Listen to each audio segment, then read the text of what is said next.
Hey guys, it's Vasily Lambos, and we're back with another episode of Designing Digital Excellence. And I have an amazing guest. We have Chris Olson, the managing partner of DealerMedics, today to talk about some three amazing key areas. We're going to touch upon the utilization of tools in your dealership, how to improve and create best practices. We're going to dial in on sales process, specifically CRM, and how to better train and better execute against your audiences and your customers. And last but not least, you can't have a successful sales process without people and the right culture. And I'm super thankful, Chris. Welcome to the show. Wow, man, that's amazing. Can I hire you to be our spokesperson? Because that was as well said as I've ever said it. But yeah, that's it's great to be here and have this conversation with you, Vasily. Awesome. So before we dive in on like the utilization of tools, I'd love to hear, how did you get in the automotive space? Man, that's great. So it goes back to 1989. I'm a 19-year-old kid. I'm living in Southern California at that point, and just kind of, trying to figure out what life's about at that point. My cousin in Seattle calls me and he goes, "Dude, we got a band and we're on the radio. We're going on the road. You got to come up and just do the lights with us, right?" So I had saved up about $900. I go to the bank, I break up with my girlfriend. I take my dad's Cutlass Supreme and I nonstop to Seattle. I think I rested for about an hour on the side of the road in Mount Shasta. And I slept on my cousin's couch for a month. And he wasn't doing any of the stuff that he was saying he was doing. And I finally figured out I had to go get a job. And I interviewed for two things. I interviewed for some crazy 3D Polaroid camera thing that was like multi-level marketing. I didn't really vibe with that. And I went to Aurora Mitsubishi in North Seattle and they hired me. And Hey man, that's I amazing. freaking immediately that first month I fell in love. I sold 28 cars, 19-year-old kid making like 10 grand. I didn't know what I was doing. It was, I was going up to BC all the time partying but it was those times, those people. I still think of those people. Levin Harris was my manager. I wish I could find that dude. If anybody out there knows where Levin Harris is, I want to reconnect with him because Hell yeah. I'm in this business because that dude spent time with me. And that's probably a lot of what drives me now and what I do, because as much as we do about processes and tools and CRMs and this, that, and the other, it's really about people, man. The most rewarding part of this is the connection I have with the people that I've met over the years. And so, if anybody knows Levin, where he's at, let me know, man. I miss that. That's good. That's good. So that's a huge plug right there. If you do know him, Right. you know who to reach out and be like, we got to get you guys connected. He's a 1 in a million too. There is no two Levin Harrises out there. I guarantee you, this guy was a unique individual who I was very blessed to meet at a time I needed it. So That's amazing. There's always that one person that has a profound impact on your career and your growth trajectory. And I think, it's a great topic to bring up. Like, I stumbled into automotive through a consulting gig with Hendrick Automotive while I worked at a technology company. And that relationship would not have happened if it weren't for Francisco Debs, who at the time was the head of growth. And we sat down at lunch, and he was kind of like, we got this automotive group that's kind of in the pipeline. We might do some work with them. He's like, "Are you interested?" I'm like, "Yeah, man, I love cars. Like, let's do it." Like at the time, I was super into cars. I just got my first nice car, from growing up. I started to make a little bit of money, and I got like an Audi A4, like perfect color, fully loaded. It was like that first grown-up car for me. And I was like, this is great. Cause all I drove before that was just crappy beat up, like a 2002, soccer mom car, Acura MDX, murdered out, with tints. And I was that type of kid growing up, right. You would never think about it now. Somebody who pretty much looks like he has a drug dealer car and he's like a straight nerd. Right. And like, that's who I am today, is like, I had that car, but dude, I love your story. And I think it's so like, it resonates with a lot of people in the auto space, and it's an amazing trajectory. And I appreciate listening to you talk about some of the leaders who've inspired you to grow and be who you are today in this field. And DealerMedics, like, let's just say you guys have probably some of the best process training, and your product is just from the conversations that we have, it's just amazing. And we talk about coming into a dealership and how to get dealership process, dealership tools better utilized in a way that the dealer feels empowered to succeed. Can you talk a little bit about where the industry is in terms of utilizing tools and how they could better improve their process? Yeah, I think that's a great topic, because you look at, it's not just CRMs, right? It's all of these tools that we're trying to bring together, and we're trying to be thoughtful about adding these things in. And the challenge is that it's the blind spots that we miss that are the critical elements to it, right? Do they all connect to one another? Do they communicate with one another? Are they helping us streamline the process?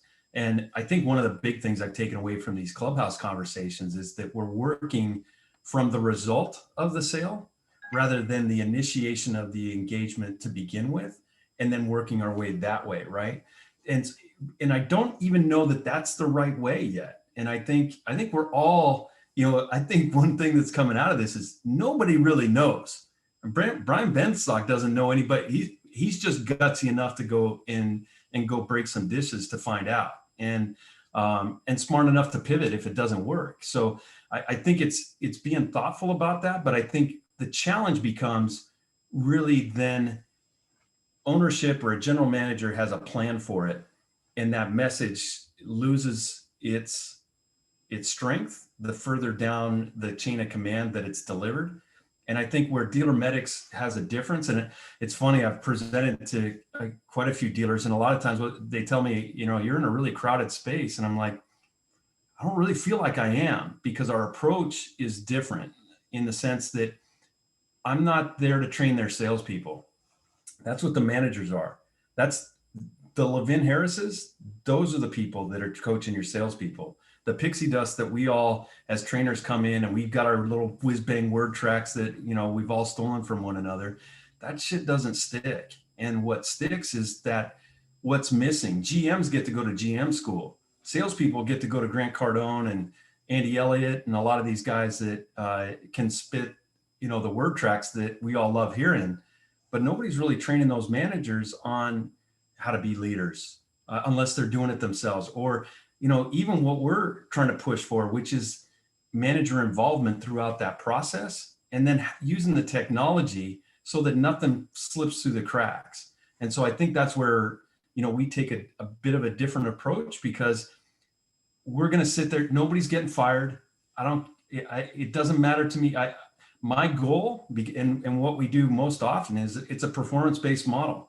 So my wins are your wins and my losses are your losses. So we're in this thing together, and I'm just here to make you better. And As it should be. And so I have a question about that, because I'm curious, like, I feel like it does go back down. You talk about the message transcending from leadership down to the floor. And so when we think about how, and it impacts how people execute against the tools they're using every day and the way that they're interacting with their customers, what are some tactical ways that you're seeing right now that have been like the go-to secret sauce, let's say, to get that manager level expertise where it needs to be so that their team can execute accordingly? I think the big thing, and I think a lot of people who are in the dealer environment can recognize this or appreciate it. You got to be able to pass the sniff test. So anytime you walk into a dealership in my capacity, you're getting tried on, and they're not going to listen to you if you can't pass that sniff test. And it's one of the things where I want to get in the mix. I mean, the challenge now with COVID is I've only been in 2 dealerships in the last 12 months, right? And how do I keep my tools sharp in that regard? What I find is really that the sales managers don't know how to get involved. And they're kind of like, well, wait a minute, you want me to talk to, he's on the phone with the customer and you want me to talk to that customer before he hangs up? Like, what am I supposed to say? And it's like, well, okay, it's not that big a deal. Let's walk our way through it. It's the same thing with email responses. Like, if we listen to phone calls and we hear how poorly, by and large, our salespeople manage those phone calls, that same shit's happening on the email conversations, the text conversations, and every internet customer that they talk to for the first time. A lot of it isn't what they say, it's what they don't hear. And so getting managers involved there is the biggest key. So the secret sauce for us is, one, if you're doing what we do, you got to pass the smell test. Two is that we're in there with them every day. So what I'm doing for one of our clients right now, they're a FCA store in the Seattle area. They've got 20, they're at 22 salespeople now. Only 4 of those 22 have more than a year's worth of experience, and everybody takes internet leads. Wow. And we've got 5 sales managers, and they're meant to coach the salespeople on a daily basis. And so every morning I'll go in before they open the store and I'll do a 10-minute review, as if it's kind of like morning calisthenics, right? Before you answer the lead, let's take a look at this. This is how we set up the day. And so, what we're really trying to do is load these guys up so that they know where to operate and where to stay in the pocket throughout the day. So, there's a lot to that. And Absolutely. It's loaded. It's not one size fits all either. Different stores have different culture, and we have to adapt to that. I love that. And you talk about adaptation, you talk about the process. And I think like that's really, our next big topic here is to talk about, what are these best practices what does a good best practice look like for this? And when I think about that, and me, I'm heavily in the paid media space, and I'm trying to align that right with dealers who have, a pretty concrete brand and have set up honestly a pretty good sales process. Most of the dealers that are still learning and figuring out how to define what that looks like, and then translating that to their people in a way that's going to make impact, that they're actually going to execute against it. How do you hold a team from a manager's perspective accountable? I think that's what comes to mind, is like, how are you holding them accountable to aligning with some of the things that you talk about, the calisthenics, the regimen, right? To execute against your goals and your system. Right. Well, part of that is passive accountability, right? So when I do that video review, I'm CCing the GM, the dealer principal, his brother, everybody's on that. And we don't really pull punches. We're not offensive, but we're trying to push people. We're trying to push them into a little bit of discomfort, but not to the sense that we're trying to demean anybody like that. It's always delivered with, there's so much more for you there. If you just get this part right. Don't allow, you're a 20 car person, but you got 50 overdue tasks. How'd you let that happen? And so the 30 car guy doesn't have those overdue tasks. So it's that kind of conversation. With regard to managers, it really, part of what we do is this daily or weekly, depending on what the store wants to do, where they're meant to sit with the salespeople and they inspect what they expect. So it's crazy. We all talk about inspect what we expect, but we look at reports to do that. But too rarely do we sit down and with the salesperson across from us and open up a customer and let's see what we did. It's the most objective coaching we can do. Did you do the task or did you not? And so the sales manager's like, holy crap, man, we've been doing this for 5 days straight and you're only making one call on the first day. For whatever reason, you don't want to do an introduction video. Like, what's going on? Like, let's work our way. So the sales manager understands what the salesperson's doing, can inspect, how'd you respond in the email? What'd you say on the video when the customer said that they wanted a value on their trade, but all you did was stand out there next to the car that they also were interested in? What about the trade? Like, it's getting them to think beyond just this tunnel vision that they're in. So, and so that interaction right there gets sales manager understanding what the salesperson's doing and where they're at. And then the salesperson understands the expectation. And so the more often we do that, it's the biggest thing with culture is a lack of training. I guarantee you the issue that I think NADA did, or maybe it was Ward's Automotive, somebody did a study on automotive salesperson turnover. And that was the number one reason people leave, is a lack of training. It's amazing. I just had a conversation with a high performance coach who talks about people and culture and enabling your people to be able to run in their lane and feel like they're being heard and feel like they're valued and that they have that level of leadership. And compensation is definitely a big part of that. But that really does bring us, I mean, what a perfect transition to talk about people and culture. Right. What are some areas that you think dealers could improve that culture so that it makes some of these other tasks and these other best practices set up in a way that their people are actually going to want to collaborate, right? And they're going to want to run in their lane and drive those results. Yeah, I think we have an Acura store in the Bay Area that is kind of a perfect example of that, where we got two brothers that are running this store that are complete unicorns, man. I mean, you haven't seen guys that'll roll up. A GM and his younger brother in there, his used car man, doing whatever it takes, right? They know that CRM like nobody's business. Sometimes they're teaching me stuff, right? And they're using Roadster, and they're all about being family owned, and they're all about creating this experience. But there's only so much you can do. And we had an example where we had a lead just this last month where it was a true car customer. We get engagement 5 minutes after the lead comes in, right? Text engagement.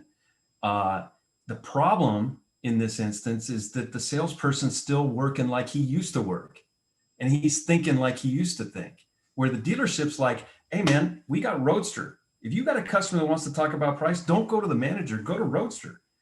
Let's engage with this customer. At the point that they ask for numbers is the point we ask for a phone call, not respond back with another text. Because what happened in that situation was there was a 1 hour dwell time between the time the salesperson texted him saying, I'm getting you the numbers with my manager. I'll get them to you as soon as I can. An hour later, he responds, and the customer responds back and says, well, we found another one at this other dealership that's another 40 minutes past you. Not saying it in those words, but that's the reality of the situation. Wow. And that 1 hour dwell time, had we just stepped in at that point and said, you know what, I'd be happy to help you with this. And one of the things that we do different is we can do all this online right now.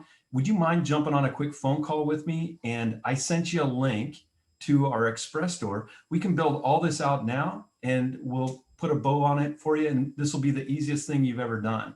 But we didn't. We said, I'm going to get with my manager, right? And so I think it's that part of it. Because today we had a meeting with everybody about that, right? To get everybody understanding this is the experience we want now. It's through the express store. It's through making this easy. It's not the pressure of you having to go to your manager.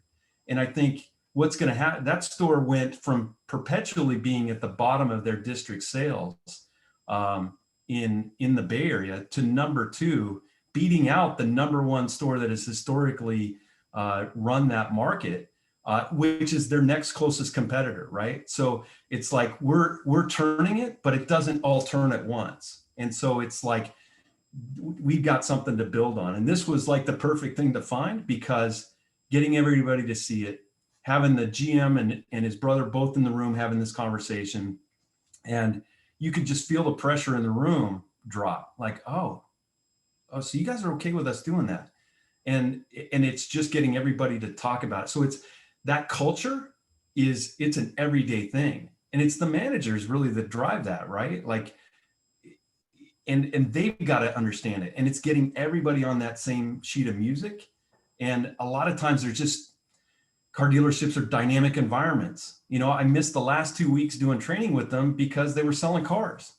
And so, you know, this was probably one of the most impactful trainings that we've done, but that's where we start really creating that culture, and that it really is about creating that amazing customer experience.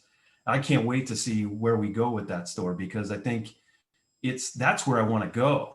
And as much as we talk about this, I've got other dealers that FC will pay for my digital marketing tool or digital retailing tool, and I've got it on my website, but nobody uses it. And so it's like we got to turn this ship one notch at a time. So anyway, that's I can go on forever talking about that. But please do. I think there's a few things that stuck out that I'd like to unpackage, right? Okay. And it's the first one is thinking about the utilization again of digital retailing in a way that's going to enable your team to speed up the sales cycle.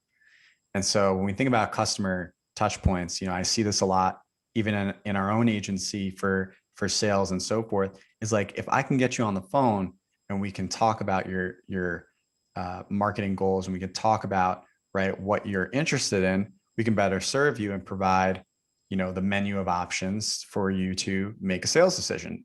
Automotive is no different. Selling a car is no different. Right. And I think that's what happens. And I think there's a lot of complacency, but I also do, in the industry. But I also think that we set ourselves up sometimes to fail indirectly. And you can see how profound, right, this dealership's change in both culture and utilization to just be the number two, be the number one player in their local market, just by a few minor tweaks, and it's like, I'd love to know, like, if someone put together what that list was of like the common best practices, right, to design in your process today, that's going to make you go from 5x to 10x overnight, like, you're winning the game. It's funny because I think there's been a lot of bad information shared for a couple decades about, I mean, when we talk about typically what you're creating in that digital space is digital opportunity in the form of forms or maybe phone calls. Mm-hmm. But we kind of have to ask ourselves, why are they taking that pathway to us rather than just walking in? And so there's several reasons I think that I've experienced over time. And I think part of it is they want to save time. I think part of it is that, and there's a certain number that the best price is absolutely part of it. The problem with the way processes have been designed is that they've been too passive. Well, they emailed you, so you should email them. And what I would say to people is, look at your data. Look at where your look how fast your deals go down on internet leads. Look how fast your deals go down on phone. Like, if you're not working with urgency, then you're losing.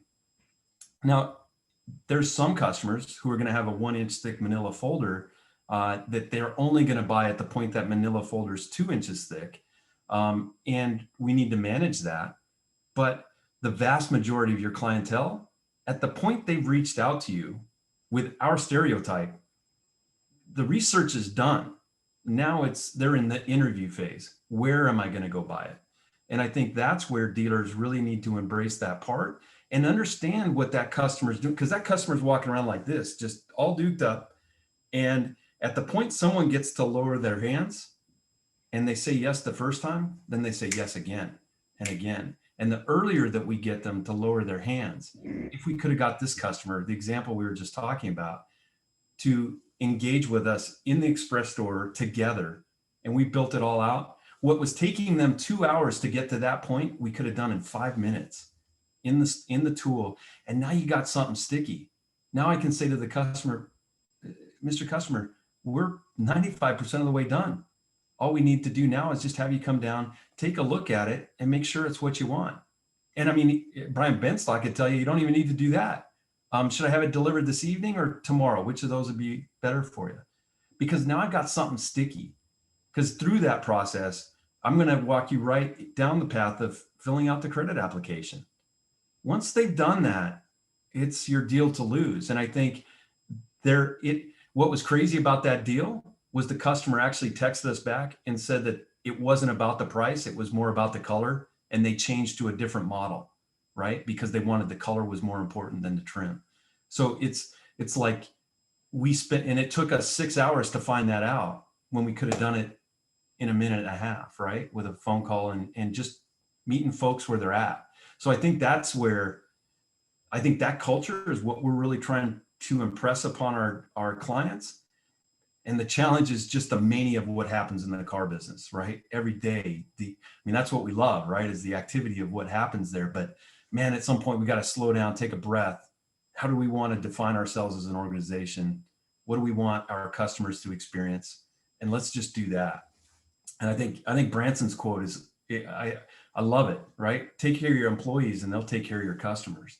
And I think when we take that pressure off and empower them a bit, I mean, shit, what do we got? 4% in these cars now? I mean, why are we worried about keeping MSRP? I mean, give that away just to get the customer to go and drop their hands. Guess what? They may come in and switch to another car like this guy would have, because he couldn't get the car he wanted he couldn't get the color that he wanted in the car that he wanted. So he stepped up to get the color.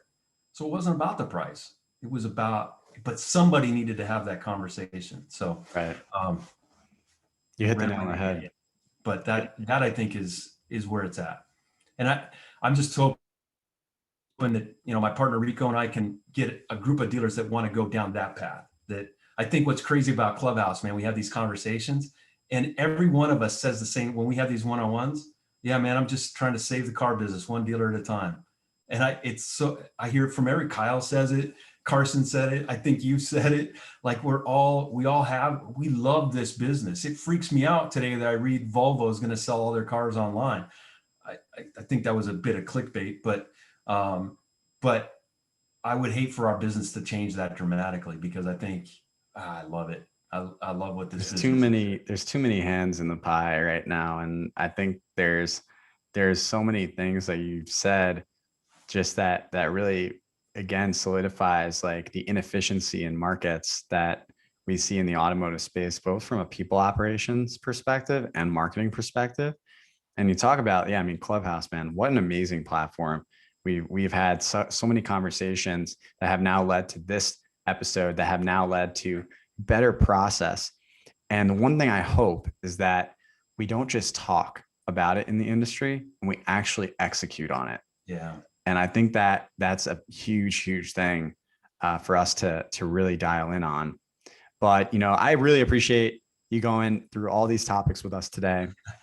If a dealer was interested and they're listening in right now, where do I reach Chris Olson and DealerMedics in order to improve our execution, both from a CRM perspective? I know you guys do amazing training. Where can they reach you? So there's probably three ways. If you want to learn a little bit more about us, you can hit us up at our website, DealerMedics.com. Very easy, just as it sounds. Or shoot me an email, Chris at DealerMedics, or just call me. I'm good with that. I love talking on the phone. It's 310-795-0733. And one of the things that we do to start things off is the best way to do it is to find out if we have value for one another. And we do a free CRM analysis to show folks whether or not an opportunity exists. Most of the time there is, but that's where we like to start. So I really appreciate the time today, Vasily. Yeah, likewise. And to our audience, thank you for joining us. Another episode of Designing Digital Excellence, and we'll see you on the next one.